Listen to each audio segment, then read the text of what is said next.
नमस्कार दोस्तों, भक्ति ज्ञान हिंदी में आप सभी का बहुत बहुत स्वागत है। दोस्तों, आज इस वीडियो में हम जानेंगे कि सनी देव को काला रंग क्यों प्रिय है। आखिर उन्हें काला रंग इतना प्रिय है कि वह काली दाल, काला कपड़े और काले ही रंग की मूर्ति बनवाई जाती है उनकी। आखिर ऐसा क्यों? और इसके साथ हम ये भी जानेंगे कि जो सनी देव की कुदृष्टि है वो साढ़े साती जिसे कहा जाता है वो किस तरीके से होती है और कब तक होती है।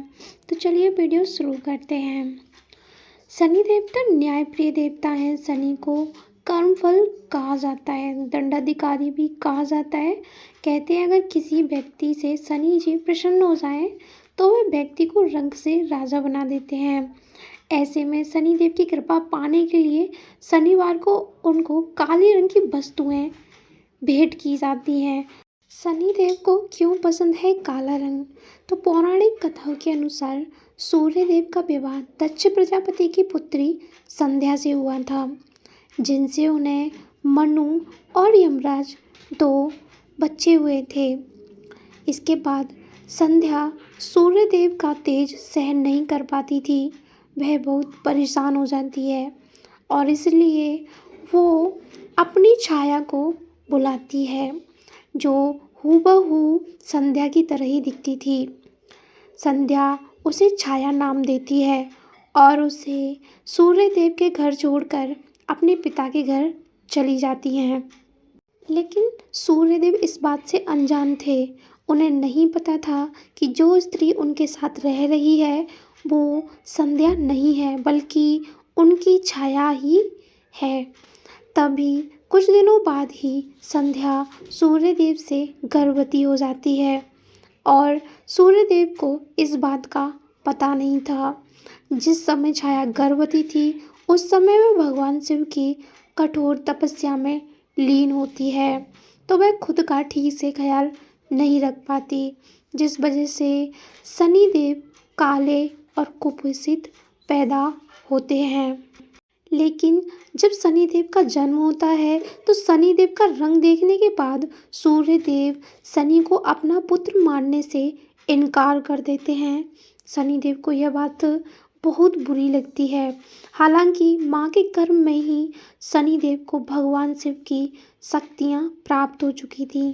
इसके बाद सूर्यदेव ने भगवान शिव से क्षमा याचना मांगी और अपनी गलती स्वीकार की। काले रंग की अपेक्षा होने के कारण शनिदेव को काला रंग अत्यंत प्रिय है। बाद में उनसे मिलने के लिए आए।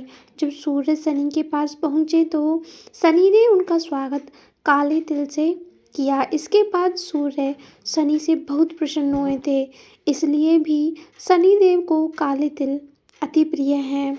इन्हें चढ़ाने से शनिदेव जल्दी प्रसन्न हो जाते हैं। तो दोस्तों, अब हम आपको बता देते हैं कि शनिदेव की जो साढ़े साती है वह किस प्रकार होती है।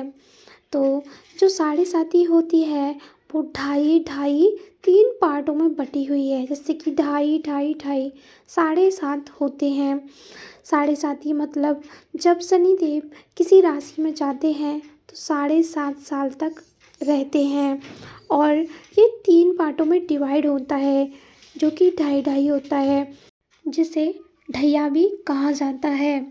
जब शनिदेव शुरुआत में किसी की राशि में प्रवेश करते हैं तो जातक के जो 2.5 साल पहले होते हैं उसमें शनिदेव उसकी ऊपर के बॉडी पे प्रभाव करते हैं, जैसे कि उसे मानसिक तनाव बना रहता है।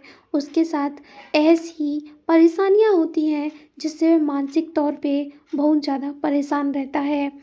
2.5 साल तक लगातार ऐसे ही परेशान रहने के कारण वह बहुत ज़्यादा निराश हो जाता है अपने जीवन से। जब आगे दूसरा भाग आता है जिसे दूसरी ढैया कहते हैं, तब शनिदेव अपना प्रभाव उसके बॉडी के बीच के भाग पर दिखाते हैं, यानी कि उसे पेट संबंधित परेशानियां रहने लगती हैं। वह ज़्यादा खाना खाने लगता है।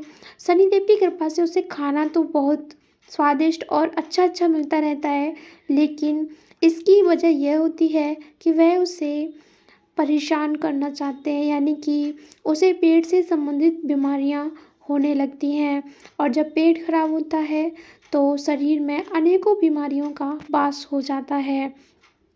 फिर आती है तीसरी ढैया जो कि पैरों पे होती है। लेकिन हम आपको बता दें, ये जो पहली और दूसरी ढैया होती है इसी में ज़्यादातर जातक झेल नहीं पाते और इस दुनिया से चले जाते हैं। लेकिन जो भी जातक पहली और दूसरी ढैया को पार कर लेता है और तीसरी ढैया आती है उसमें शनिदेव उसके अच्छे कर्मों का फल उसे देते हैं, यानी कि उसकी सारी परेशानियां खत्म हो जाती हैं और उसके साथ सब कुछ अच्छा ही होता है।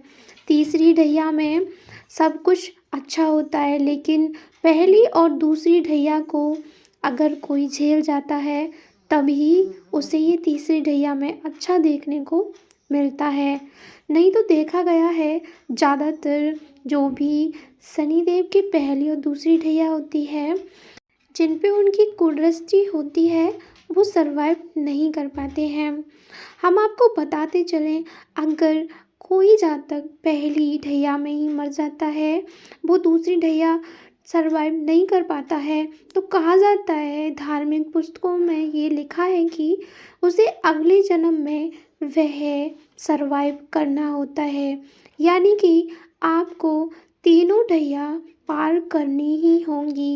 ये जातक के बुरे कर्मों का फल होता है।